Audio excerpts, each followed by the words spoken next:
I have been working on a program to capture transponder data from aircraft as they fly around us and plot it on a map so that I could see what's going on up in the air above us.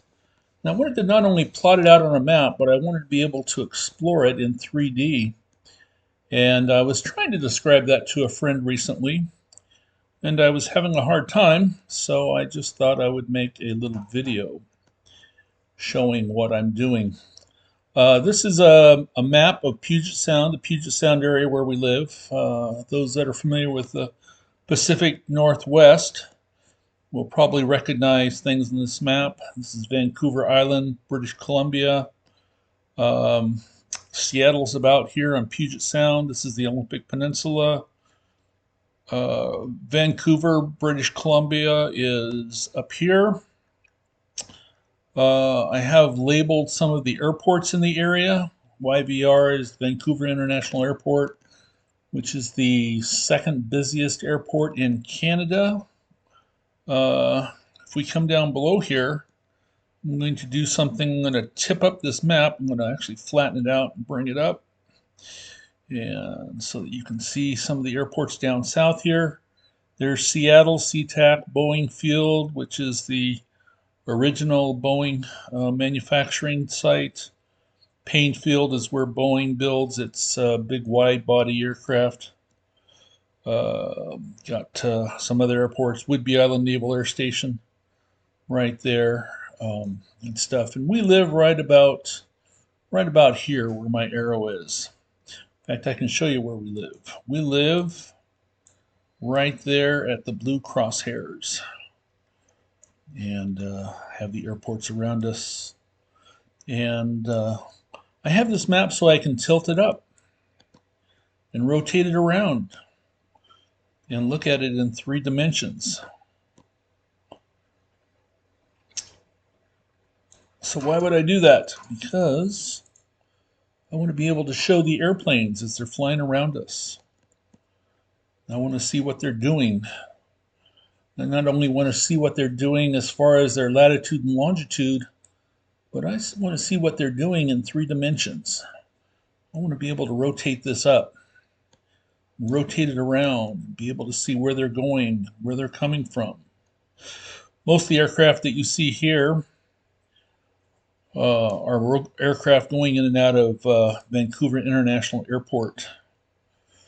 This is all being done capturing signals from an antenna on top of our barn. It's all being done with software I've written from scratch. And it's been fun. Give you an idea of what's going on here. I'll show this little side panel.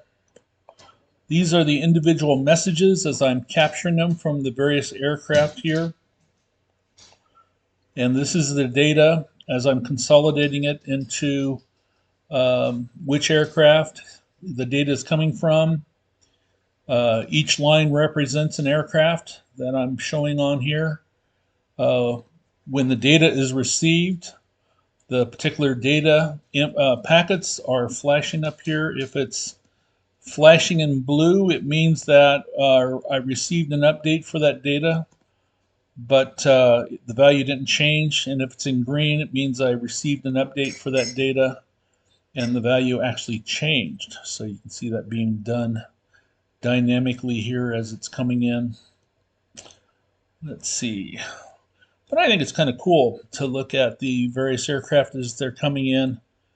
This aircraft, this one, and this one, they're all on the standard approach into YVR. In fact, looks like we got a third aircraft coming in right here that's going to slip in to the pattern underneath him. So these guys are all landing. This guy over here is taking off. This is Flair Airline, or Flair. It's a discount airline in Canada. POE is also an airline that flies out of Toronto. I forget what it's called. Um, Pearson's the name of the airport. That's not the name of the airline. Let's see what else we got here. FLR, that's another FLIR. And this is Air Canada, ECA. What you see here is what I'm doing is the rings around here tell the size of the aircraft. Oh, that guy just turned pink. That means I haven't seen information from him for 5 seconds. The aircraft send about 6 of these information packets every second that you see showing up over here.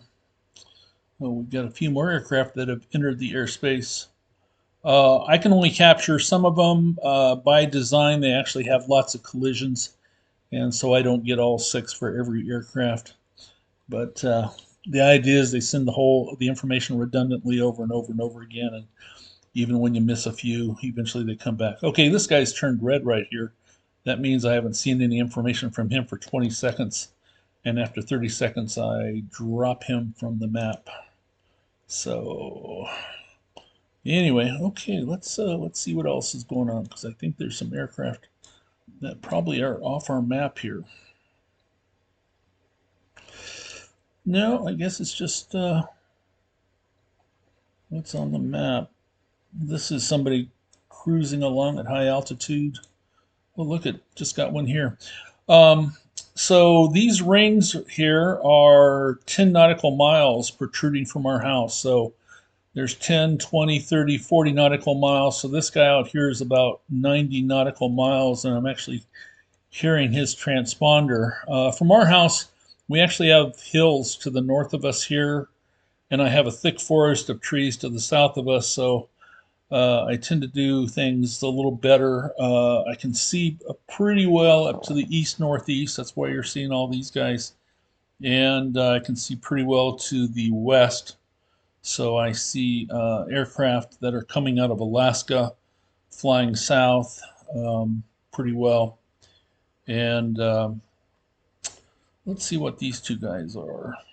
I'm going to zoom in here. I'm going to rotate it up again so we can see things in 3D. Yeah, we're going to take a look at these guys. So there's Alaska, ASA, Alaska Airlines. So look at that. We got 2 Alaska Airlines flights. This guy is flying from the north to the south. Alaska Airlines 140. I should look up that flight number. And this is Alaska Airlines. What is it? Alaska Airlines 67. So my guess is this guy is still on an upward trajectory. So my guess is that he took off from SeaTac. And this guy, there's a pretty good chance that about here he will start dipping down. The little dots out in front, that says how fast they're going. He's got 4 little dots. Yeah, 4 little dots, so he's going somewhere between 400 and 500 knots. This guy's got 3 dots, so he's going somewhere between 300 and 400 knots. Getting a few more aircraft lined up to, looks like to land at Vancouver International Airport right here. So anyway, this is just the aircraft that I'm seeing. It is not a comprehensive view of all the aircraft in the area, but it's the ones that are flying high enough in altitude to where I can actually see them.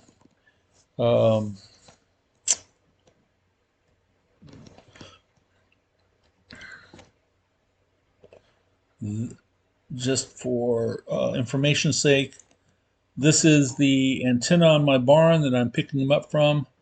The antenna is actually in the tip of this PVC pipe I have sticking up here. It's just a printed circuit board with a couple of traces on it that are just the right size to resonate at 1.09 gigahertz, which is the frequency they're operating on. And there's a coaxial wire coming down. You'll see it drooping down right here. It goes into this box, and the first 2 computers I'm using to process the data is sitting in here. The second one is in the house. I have a little diagram that actually shows what's going on here. So I picked the information up on the antenna in the barn from aircraft, helicopters. I'll actually see like hot air balloons often have these transponders. There's even some parachute jumpers that have these transponders on there, and they actually load into the transponder the information as to what type of flying device they are. But anyway, I see those coming in at 1.09 gigahertz. There's a hardware device. In fact, there's a picture of it right there called a software-defined radio that you hook into the computer via this USB connector. And that plugs into the little mini one-board, single-board computer that I have up there on top of the barn, which this is a computer just like that. And I am looking at the transmissions from the aircraft. I'm parsing those out. I'm finding them in the RF spectrum amongst all the noise at 10.09 gigahertz. And this computer is actually locating the individual messages and parsing them out into the 112 bits that make up a frame of that data that you're seeing that flashes up there. That sends it over to a second computer I have over here that takes those 112 bits and parses those into the individual messages, which then comes over here to my laptop, and my laptop is consolidating it into all the information and how to render it to make sense. So again, if I flare this out, click here, again, you can see this is all that, these are the parsed messages, each separated by a blank line, but each of these is 112 bits of information, and as they are being heard and parsed out, then here on my computer I'm actually identifying them to which aircraft they came from and consolidating all the information. So let's click this closed again, and I'll wrap this up. Let's take one more look at what's going on from an angle. Oh, I have aircraft that are about to disappear, maybe. Oh, there we go. Look at that. Okay, so you see this guy? This guy probably came out of Alaska, and he's probably starting to come down to land at Seattle, at SeaTac. So yeah, he's on the right trajectory for that. Meanwhile, we got a bunch of aircraft that are coming into YVR over here. I lose them when they hit about 4,000 feet because they drop behind the hills. But as we rotate this around, you can see they're all on a similar trajectory coming in here to YVR. Yeah, that's that FLIR Discount Airlines, Air Canada. I forget what WEN and GLR are. And then these are aircraft that are actually taking off out of the area. Oh, I don't know what this WestJet, this guy down here, what's he doing coming in at such a low altitude? Oh, he's flying into Abbotsford. This is Abbotsford Airport. It's typically a commercial airport, but they do some passenger traffic. So he's coming in and out of the east somewhere, and he's going to land at Abbotsford. So anyway, there it is. There's what you can do with transponder data from aircraft as they fly around above you.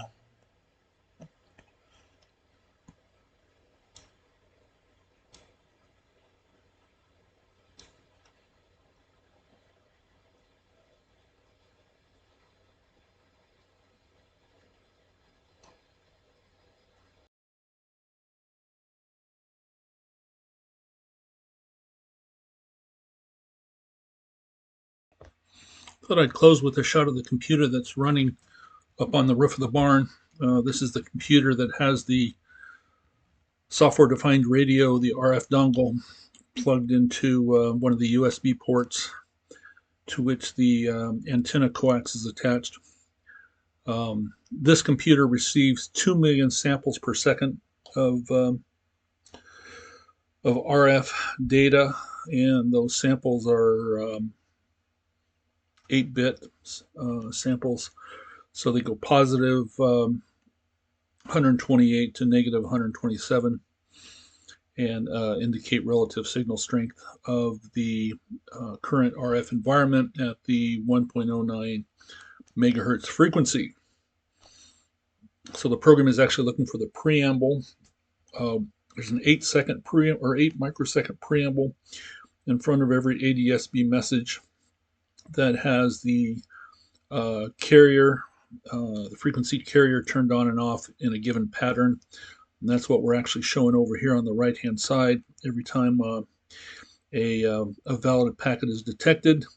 This was some debugging information I had up here to simply show me the signal strength of the various windows going across.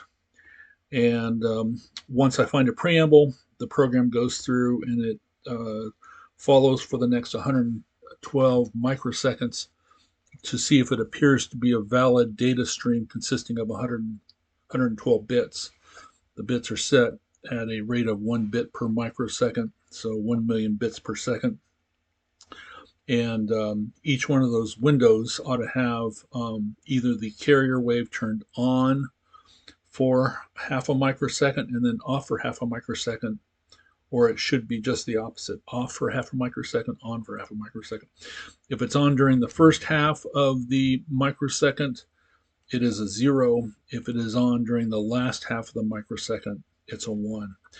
And that's how ADSB information is transferred. So anyway, I look for the preamble, and when I find a preamble pattern, I then look to see if it appears that after that the carrier wave is going on and off in a manner consistent that it would represent zeros and ones. And if so, that's a packet I further process. Over here on the right, you will see where I actually do some bit checking. There is a checksum with the frames, and I determine if it appeared to be a good read, or if there had to be bit correction. The CRC on it or checksum on it is designed so that you can do up to 2-bit correction.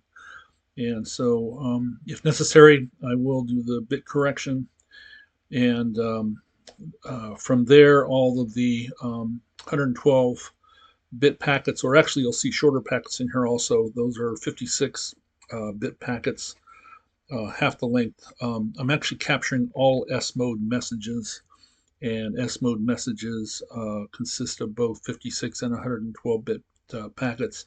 ADSB is actually a subcategory under S-mode, and so all the ADSB frames are 112 bits in length. So anyway, that's what's happening up on the roof of the barn. And once this has collected these valid frames, that they've been validated, captured, and validated, they then go into a buffer that my other computer here in the house actually makes a TCP connection to this one and keeps sucking those out just as fast as this thing is producing them. So now you've seen the whole thing.